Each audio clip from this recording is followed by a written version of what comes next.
We made it. Football regular season is here. It's time for the 2022 NFL football season. The Chiefs head out to Arizona, and college football is week 2. I have everything for you right here on the Best of Everything presented by Charlie Hustle. You are listening to KC Sports Network, the #1 podcast network for today's Kansas City sports fans. With former players from your favorite teams, informed perspectives, and former insiders, this is the place for you. KC Sports Network is proudly presented by Emprise Bank, your partner in possible.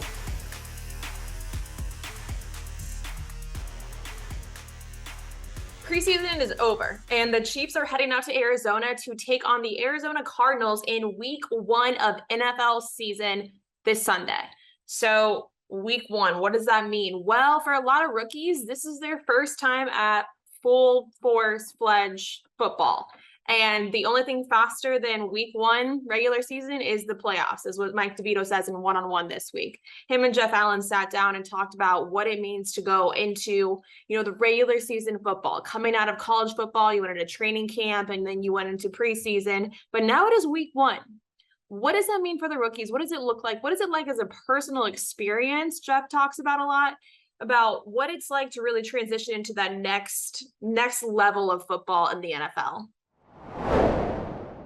You've heard it said before too, and it's true. The only thing faster than week 1 is the playoffs. Outside of that, there isn't a game in an NFL season that's as fast as week 1. And you keep bringing it up, and it's so true. Now you have these rookies that are crossing over that precipice into real live football, right? They've done the preseason stuff. They've done all that, but that's totally different. And it's almost hard to explain why that's different. But it just is the atmosphere, the feeling, the intensity, everything is dialed back.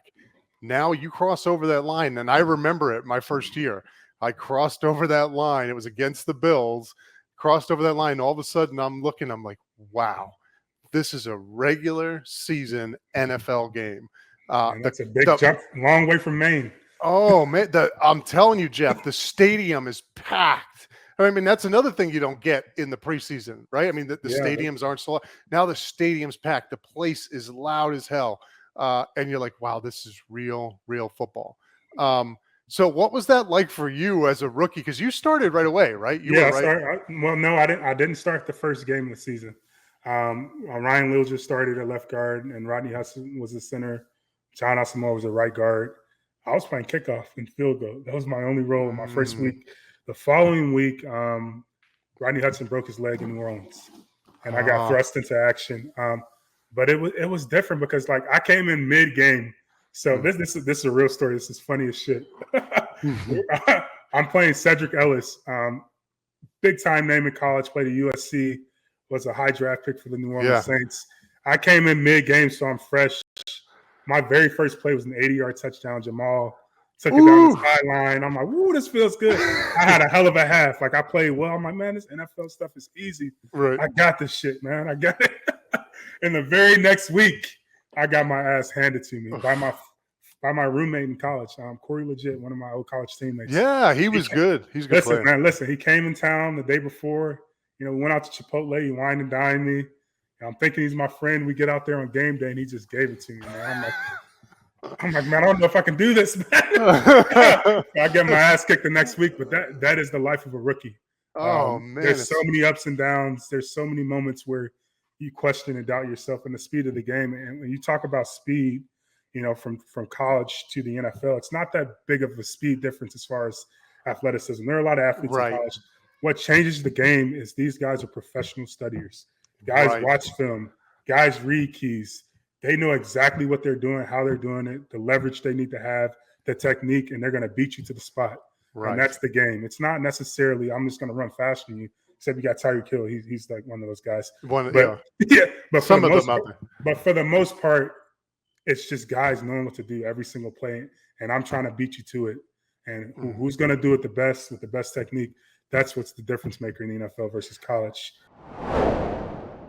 Speaking of being the best player out there and, playing alongside some of the best and being the best on your team, the Kansas City Royals have a very, very special player right now in Bobby Witt Jr. And obviously he's a rookie, but fans want to see him in Kansas City for a long time, but what is that going to take? Can they afford him? What type of contract would that look like? Does he deserve a extension right now? Does he deserve a regular contract right now rather than just stay on his rookie contract? Well, the guys on One Royal Way sat down this week to talk about what it would look like for the Royals to give Bobby Witt Jr. a contract. Are they going to keep him in Kansas City for his career? Hopefully so.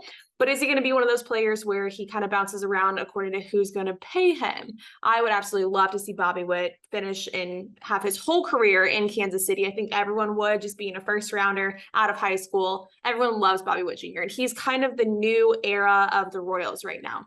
And the organization's trying to figure out, who are they? This is a lot of rookies, a lot of young guys, and it's kind of built the new mold for the organization.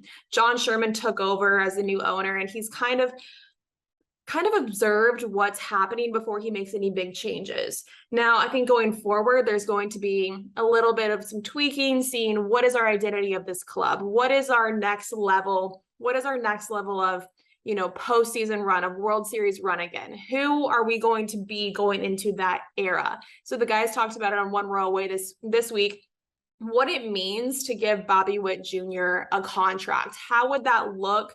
What type of organization would be backing him, and what changes need to be made or are going to be made, in the next few months and years? That may not be around here, be part of come to the, to the negotiation table too. Like, these are some of the things in the back of my head. It's like, I worry about if this team's worried about the next couple years with how this organization is going to look. Do they even allow Dayton Moore to negotiate a big contract like that? You see, like, those are the things that I keep coming back to as well. It's like, and I'll be honest with you, I am one of the most pro Dayton Moore people here. Same. I'm a huge Dayton Moore guy. And if I want someone coming to a negotiation table, it is Dayton Moore. But I could also see, if you're looking at John Sherman and you're questioning everything right now, if you actually care, there's probably some reasons that maybe you don't feel comfortable trying to do this right now with people that you don't know are going to be here long term either. Like, I just wish, and like, that's the thing. It's like, it comes back to we talk about on the player side, but it might even be on the team side too. Are we a little bit unsettled right now with this organization where they may not even feel comfortable, confident doing something like this? And that's a shame if that's the case, and I'm not trying to project and say that definitively, but at the same time, like, who knows? Like, these are the things I'm kind of just like, scare me about where the organization is at this point. We can do all the predicting that we want about the Kansas City Royals, but some more predictions that we can have. It is the last week to do your predictions of football season. What is actually going to happen starting week 1 this week? The predictions for the season, etc. Obviously, they're going to change every single week, but what are the predictions before there's even a snap in Kansas City Chiefs week 1 football? And this week on KC Lab, they talked about their projections, their predictions for the Chiefs this year, over under certain DraftKings stats that they have, certain lines that they have. What are the Chiefs going to look like? Who's going to be the biggest contributors, offensive wise, defensive wise? What does it look like, and what are their predictions? They actually had a live session this week, so if you want to tune into some of their live sessions, you can give your own contributions to the predictions, etc., going forward. But we can listen in to see what their predictions are ahead of week 1 football. On the totality of the season, right? So that's kind of what we're going to focus on today. My prediction: DJ Ukulele does not last 6 games this year for Clemson. I was kind of surprised that Clemson was ranked 4th. I'll be honest with you, because their quarterback play was suspect at best last year. So, yeah, I'm not surprised by that. But yeah, so we're gonna kind of give some predictions and some projections on the Chiefs season. We're actually gonna use DraftKings lines. DraftKings has provided lines on individual player statistics, all kinds of different stuff. So we're gonna be running some of the DraftKings lines that they have, the over-unders that they've presented. Speaking of that, the wait is over. DraftKings Sportsbook, America's top-rated sportsbook app, is officially live in Kansas just in time for football season. That means betting legally on some same-game parlays, spreads, money lines, and more anytime and anywhere across the Sunflower State. To celebrate, DraftKings is giving new Kansas customers a can't-miss offer. Bet just $5 on anything and get $200 in free bets instantly. Thursday night is almost here. Want more action for opening night kickoff? Everyone can experience the thrill of DraftKings early win promotion. Get up 7, you win. Bet on any pro football team of your choice. And if your team still leads by 7 points at any point during the game, you get paid instantly, even if your team loses. Download the DraftKings Sportsbook app now and use promo code KCSN to get $200 in free bets instantly when you place a $5 bet on anything. That's code KCSN. Only at DraftKings Sportsbook, America's top-rated sportsbook. Gambling problem? Getting help is your best bet. Call 800-522-4700. 21 plus. Physically present in Kansas. Eligibility restrictions apply. Bonus issued as free bets. 1 early win token issued at opt-in. Moneyline bets only. Deposit and wagering restrictions apply. Eligibility and terms at DraftKings.com/Kansas on behalf of Boot Hill Resort and Casino. Let's go ahead and get into some of these props, some of these over-unders that have been set. Let's start with Mahomes. I think that's probably the place to start. The over-under on Mahomes passing yards is 4,650.5. Maddie. Over-under. What are you taking? I think just right off the top, that sounds like a pretty easy over to me. Without so you remove the aspect of having an injury. He has hit that 4 times already in his career. You now have that extra game to give you that buffer. I think we all kind of anticipate the AFC being very competitive this year, maybe the AFC West being very competitive. They might have to play the entire season, especially to chase after the singular bye. If he plays every game, I don't know if I see a path for him not to go over. I actually think that's one of the easiest overs that we're probably going to hit here. Again, he's done it every year he's been healthy, so I don't know why this year I feel like I'd be betting on an injury to say under. Yeah, I would as well, and I don't think that's going to happen. I'm not going to spend too long on that. We got more of these coming up that I will. So yeah, I'm hitting the over on that one. There's a lot of predictions for the Chiefs this year and a lot of predictions in KU football as well. Is this KU's year? Is this Kansas Jayhawks year in college football? Well, they just had week 1 and they defeated Tennessee Tech 56-10. But what does that mean? Tennessee Tech, are they really contender? What is Kansas actually thinking moving into week 2? And the guys this week on Booth Review talked about what it means for them. Were they impressed with some players? Were they impressed with, the offense, the defense, etc.? And what improvements need to be made for week 2? What is it going to look like going into the next, week? Is this Kansas year actually here? Is it the year that fans can be excited for Kansas football? It's weird. It's like KU had capable players last year, and they had players with promise. And I think the players with promise are still on the field. Yeah. It's just, they got pushed in a real tangible way. And you saw guys that didn't have really a ton of competition last year that maybe weren't up to snuff playing late into the fourth quarter. It's really an encouraging sign. And I'm blown away by the defense. I was just amazed at, what this team was able to do, how dominant they were. And that's the first step, right? Just overwhelming an inferior opponent and really making them look awful. I mean, Tennessee Tech was terrible. Don't get me wrong. And again, Kansas last year beats this team comfortably. Handily, yeah.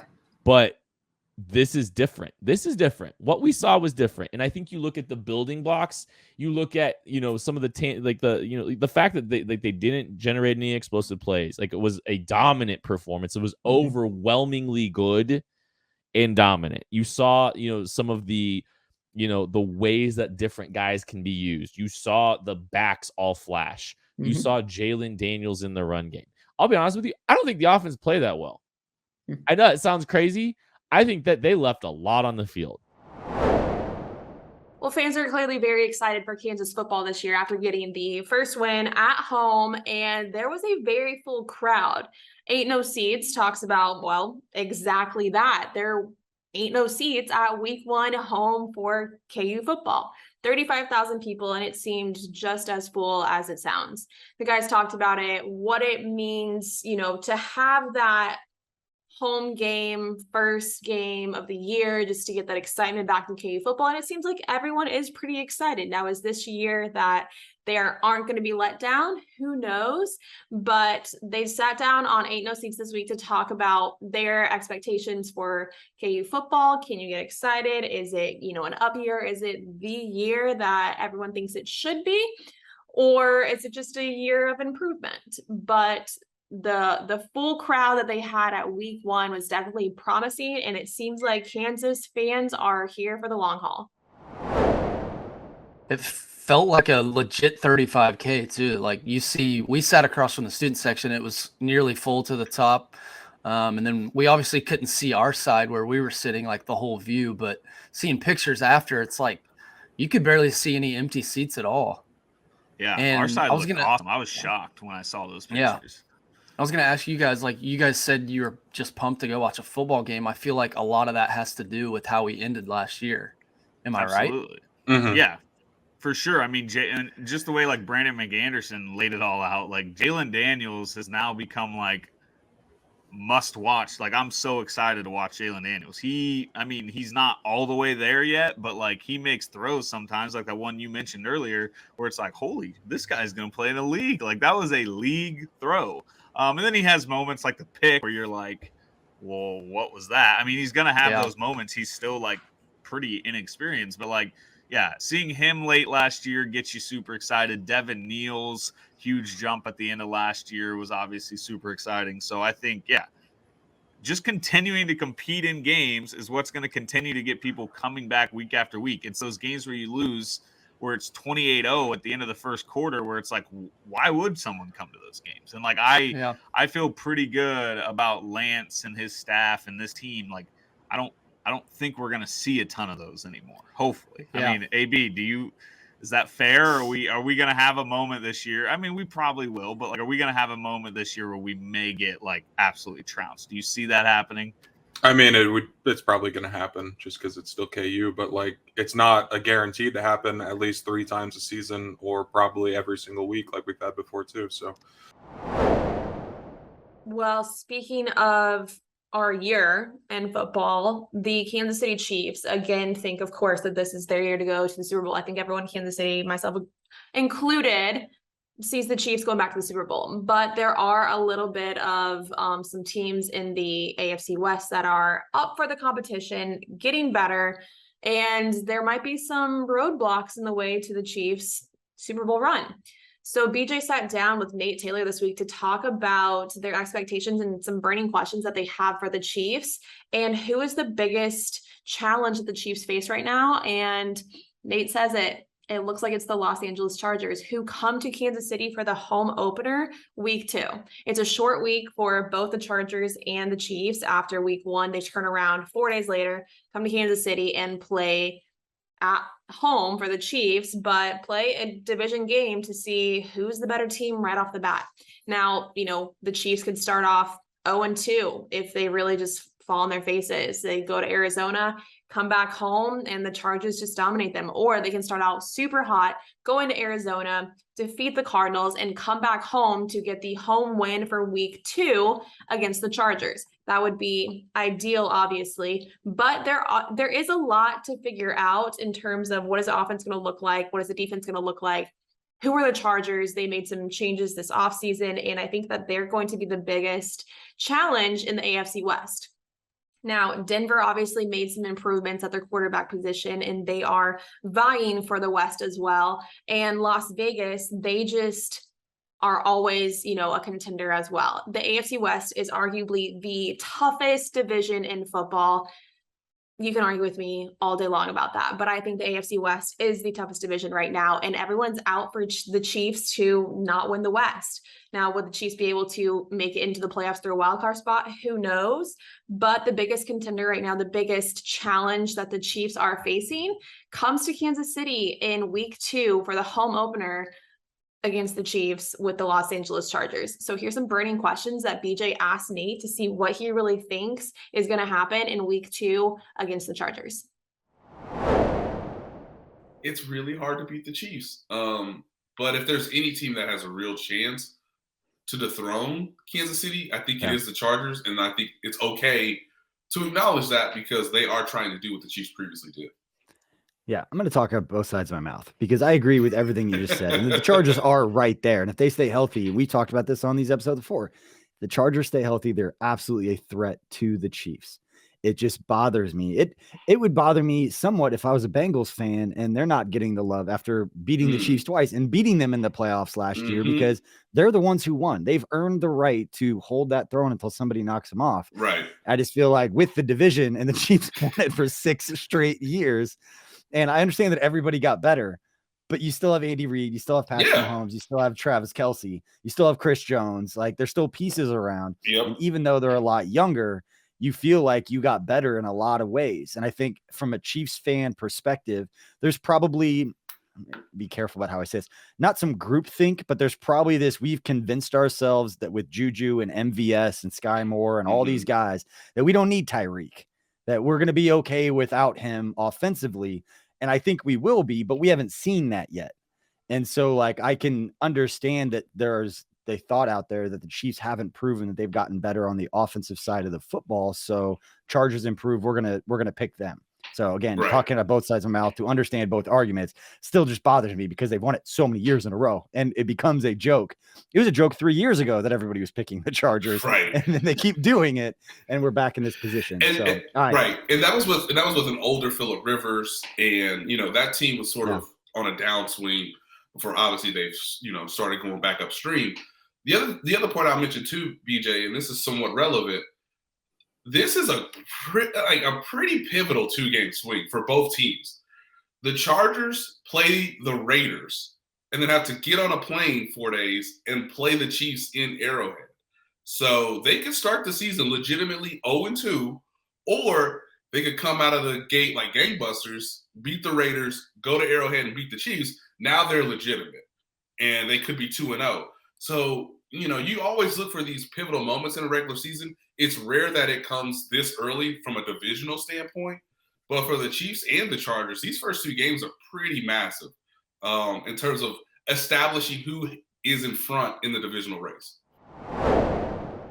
Speaking of a little bit of rivalry with inside the division, we have a little bit of a rivalry going on in Kansas City Sports Network with some teams that we all cover. So Mizzou will head to Kansas State in week 2 to play the Wildcats at home. And we have both Mizzou, that's who, and Fremont talking about their expectations for both of their home teams. Now, does Mizzou expect to defeat K-State at home?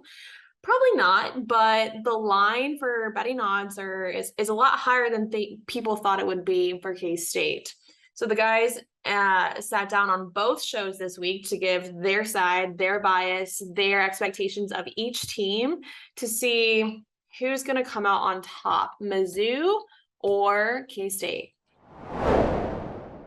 It's not that I don't think Missouri can win this game. It's that they have to show me that they're ready to go on the road against what is not a national title contender, but like a solid representative bowl team. Kansas State's going to win 7, 8, maybe even 9 games if they win this one. I think this is like a borderline top 25 team on the road. And until they do that, it's kind of hard to predict. Yeah, my thing is, if K-State's going to beat us, it's probably going to be because we can't stop Deuce Vaughn. So I feel like they would score more because we're not able to stop them. And obviously with running a lot, the clock's moving, a lot more. I really want to pick us winning, but I just don't think I can. I think I'm going to go more of 34-27, somewhere in there with K-State. But you know what? I was wrong last week. I picked us to win, but I was wrong. So let's hope I'm wrong. Yeah. That's a good score prediction. I think 34-27 is a good one. I do think Mizzou covers. I think that as you mentioned, Gabe, people at DraftKings, those folks, go to their jobs. They don't build the big buildings in Vegas because they're wrong all the time, right? This is a good line, and I like it a whole lot, but not like it enough to bet on it. So I think that Mizzou covers. I only think they're going to lose by 7. I think it might be a little bit maybe higher scoring of a game. I did say I like the under a little bit better, but I've talked myself into a little higher scoring game, so I've got to do a little bit of math here. Let's go 42 to 42 to 35.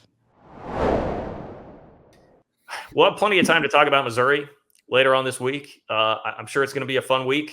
I'm already getting people angry on the internet, so that's going to add to the atmosphere this week. Our producer, Tucker Franklin, Mizzou guy, works on the Mizzou pod on KCSN that you should also check out. Look, it's going to be a fun week, and I think we all spent some time watching the Tigers and their season opener against Louisiana Tech, where pretty solid. Honestly, a little better than what I expected to see out of Mizzou, even if they still, I think, have pretty big problems at quarterback. I'm not sure that I'm believing in that dude. But the thing that was surprising was to see the line open at 9.5 some places. Now, you can also find it. I've seen it as low as like 8 now, depending on where you look. But I expected more along the lines of like 4, 5, 6 with K-State to be the favorite over the Tigers. And instead, jumping out at 9.5, Vegas apparently is confident or thinks there are a lot of suckers that will come in and they can just steal their money on Mizzou there. But either way, that has me feeling a little bit more confident about K-State heading into Saturday. I think it was 9.5 on a couple books, and most of them came down to 8.5. It opened up at 7.5 on DraftKings. It is now up to 8.5 on there. So I think they're all finding the happy medium at 8.5. After seeing what we saw from Kansas State and seeing what we saw from Missouri, I think before the year, I was thinking 7.5 might be the max number that I would see. I'm not sure I saw anything in week 1 from either team that would get me off of that. So I would say the 8.5, 9.5 number is bigger than any of the three of us were expecting. And if you want to kind of check out the diagnostics of that kind of situation, or you want to look into the number and say, what is Vegas trying to do? What are they thinking? I mean, man, if you put out a bigger number than expected, it's because you want public money the other way. So they wanted the public money on Missouri, and they're still in the business of making money, these sports books.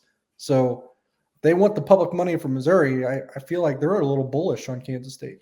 Yeah, you said what I was going to say, DY. It feels like a line trying to trap the public. It feels like the Missouri plus 9.5. That's going to be a public play. And that should make you feel good if you're a Kansas State fan, because the sharp money, in my opinion, will probably lean toward Kansas State. And so, I think going into the season, I would have had it around 7. And I thought based off both teams' performances, I thought it might even be a little less than that, like John said, like 5, 6 points. But Vegas knows, man. So maybe there's just some overreactions to each team's week 1 performance, even though, look, K-State won 34-0 as 25-point favorites. Let's be clear, they did what they needed to do. And Missouri covered as well against Louisiana Tech as 20-point favorites and won by 28. But Louisiana Tech was the 9th ranked team in the preseason poll out of 11 in Conference USA, which is not a very good football conference. So, look, it's going to be a lot of fun. I'm looking forward to it. But I think I feel comfortable taking K-State at the line, because largely because the public money is going to be on Mizzou. Just like Cole said, it is going to be so much fun, such an exciting week in football. We have week 1, Kansas City Chiefs head out to Arizona to take on the Cardinals, and we're going to see what it looks like to be a Chiefs fan without Tyreek Hill on the field. Now, also in college football, week 2, a ton of great games this week, but also K-State and Mizzou take on each other to see who's going to come out on top and have bragging rights to Kansas City Sports Network. I'm your host, Michaela Bennett, and this has been the Best of Everything.